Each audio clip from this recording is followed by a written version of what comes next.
जागते रहो। एक व्यक्ति पूछता है, कहता है परमात्मा, भीतर से काम, क्रोध, लोभ, मोह ये कैसे दूर होंगे? इसके बारे में तुम क्यों नहीं समझाते? तुम कर क्या रहे हो? तुम एक एक पत्ते को छांटने की कोशिश कर रहे हो। पत्ते किसके हैं? वृक्ष के।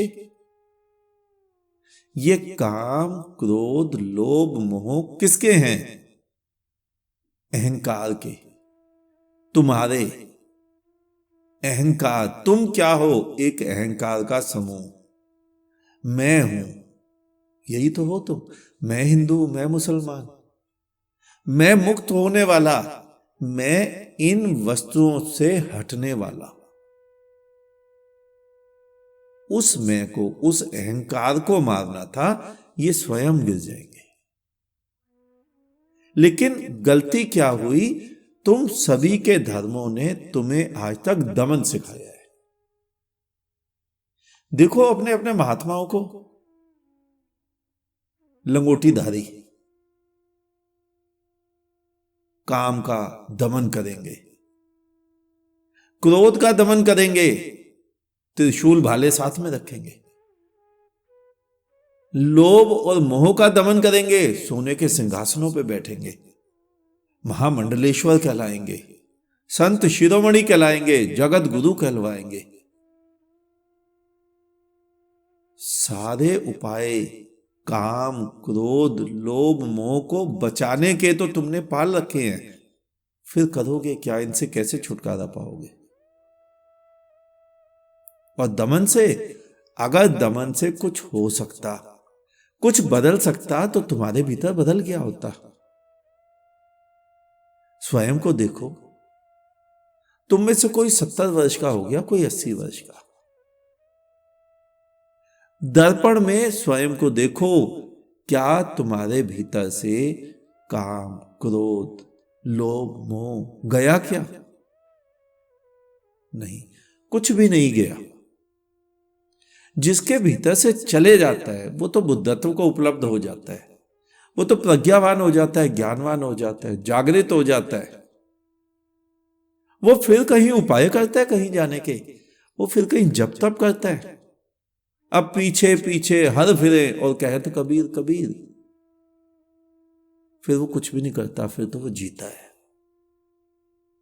बिना काम क्रोध के, बिना राग लोभ मोह के। फिर तो जीवन आरंभ होता है वहां से। अभी तक तो मृत्यु के भय पे जिए जा रहे हो, तो तुम जी नहीं रहे, तुम मृत्यु से बचने के उपाय कर रहे हो। तुम्हारे जितने मंत्र है ना, ध्यान से देखना वो क्या है। लोभ के कारण धन मिले, पद मिले, प्रतिष्ठा मिले, स्वर्ग मिले, वैकुंठ मिले, इसीलिए तो है ना। और या मृत्यु से बचा जाए, महामृत्युंजय। तो तुम जीने के उपाय नहीं कर रहे, मृत्यु से बचने की कोशिश कर रहे हो। और या राग, धन, लोभ, वैभव, इसको बढ़ाने के उपाय कर रहे हो। जी कहां रहे हो तुम?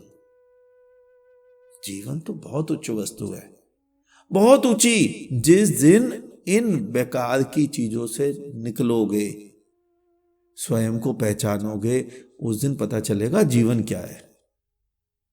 और मैं तुम्हें यही समझा रहा हूं कि सभी को दूर करके स्वयं को देखो। बस जिस दिन स्वयं को देखोगे उस दिन पाओगे तुमसे उत्तम है ही नहीं कुछ, तुम्हारे जीवन से उत्तम। फिर चाहे वो जीवन हिंदू का हो, चाहे मुसलमान का, सिख का हो, ईसाई का, ब्राह्मण का हो, या किसी और जाति का, कुछ फर्क नहीं पड़ता। सब में एक ही जीवन है, और उसी जीवन को किसी ने परमात्मा कहा है, किसी ने ईश्वर कहा है, किसी ने आत्मा कहा है, किसी ने खुदा कहा है, किसी ने निर्वाण, किसी ने मोक्ष। तो अगर तुम काम क्रोध लोभ मोह की बात करते हो छोड़ने की, तो नहीं छूटेगा। उसको छोड़ना होगा जिसने ये पकड़े हुए हैं। मैंने, तुम्हारे अहंकार ने, उसको तिलांजलि दे दो। साक्षी भाव का उदय हो जाएगा, स्वयं किनारे खड़े हो जाओगे, छूट जाएंगे। इसको छोड़ने का प्रयत्न मत करो, ध्यान करो, आनंद से जियो। और मैं तुम्हें एक एक पग उसी मार्ग पर लेके जा रहा हूं, ताकि तुम्हारा जीवन भी महके खिले फूल की भांति। आखिर मैं मस्त हुआ तो तुम क्यों नहीं हो सकते? लेकिन मस्ती कहीं बाहर से नहीं मिली, मस्ती कहीं तीर्थों से नहीं मिली, मस्ती किसी शास्त्रों से नहीं मिली।